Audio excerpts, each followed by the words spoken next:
let's see. One of the things that came up a couple times this week was a few people saying they've been watching my videos and are rethinking of not getting rid of their mowing services. So it's basically what they're saying is they were thinking of getting rid of their mowing services, but after watching a couple of videos, they're rethinking that. So nice to see you, Eden. Um, Man, mowing's one of those things. I have a really like passion for mowing. I love that we mow lawns. It was something that I was really good at, when I first started this. And so I'm always chasing um, that level of service with my team. So like when we sell a mowing service on the phone or wherever, I'm letting them know that it's going to be really good. Like it's going to be the best mowing service, the most reliable, that kind of thing, And I know that like having the best mow service is kind of like impossible when you have this many, you know, employees doing it and it's not you, the owner, doing it. I know that there's a level that's not there, but I'm always chasing that. And I think that that's what's hard with some people that don't want to mow anymore. They think that, they can't trust anybody to do it as good as they did. Um, so, so finding a high level of people who actually want to do it day in and day out and do it really good and feel like they're getting paid enough to do it is really hard. So I think that's why a lot of people rethink offering that service, especially when they're possibly doing, hardscaping, bigger landscape projects that are bringing in a lot more money, and they're getting tangled with like these mowings that aren't getting done, or customers are getting upset, or it's not worth the money because you don't have enough money to pay people. I get it. It's really, really hard. And even when things are going good, it's still really hard. So this week we had a great week. Like I said, our payroll on mowing is between 28% and 32. That's really good. But I have one guy, because now we started this one-man crew, who basically on his first check that he's going to get from this week is half the hours that he normally gets, like last year. So last year he was getting this many hours. This week, so far, just this 1 week, he's getting about half of what he's used to. And he didn't give me any reason to think he's really upset, but I'm experienced enough to know that this could lead to departure on his end. So I need to hurry up and figure out a way to, to get his hours back up. Um, and so even when things are going good, in order to maintain a strong team, you gotta keep up with it all. You know what I mean? If I didn't pay attention to that, my strong team of 6 can go down to 5, just like that. And also one of the things that you notice in other companies, right? Like especially right now, let's say for example, Macy's clothing store at the mall. Right now they're offering new hires like $20 an hour. But there's still some employees that have been working there for 5, 6, 10 years that are only making $17 an hour. That ain't right. And so I hate that myself. So you got to be ahead of it. So to start the year, I gave everybody a raise. So all my experienced guys are getting paid more than I'm paying new guys that are coming in. I think all those things you got to keep up with. And that's another thing that makes it hard to run a lawn care or mowing business because, right now we have between 65 and 75 lawns a day.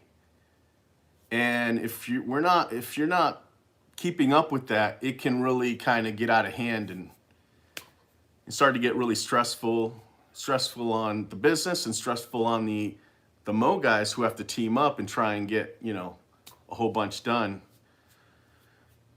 Anyway, so I get it, but when things are going, if you're doing all these things that I just mentioned, like you're staying on top of the wages, you're staying on top of your crew's hours, you're not like neglecting the fact that somebody got less hours than they're really not used to. And, I think I have a plan. I have plans for those kind of things, right? We do first time mows on Fridays and Saturdays. We can start throwing those in there on this guy's route, right? If it's close to his area, I'll just throw him some first time mows and boom, he's going to get more hours again. And if I did the P for P, I'm just throwing out this one person as an example.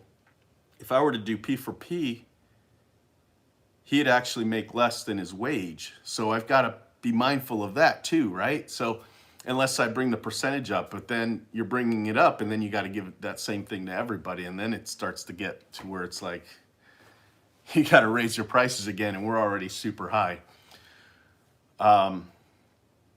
So that's the other part of it. For mowing, in order to like be really like happy with your mowing services, you have to have your prices right. It's easy for me to say because it's taken me a long time to get them right, but there was a couple of times where I was like purposely not raising them as high as they should be because I did have a plan. Now, can I talk myself into saying was it really designed that way? I don't know. There were some times where I said to myself,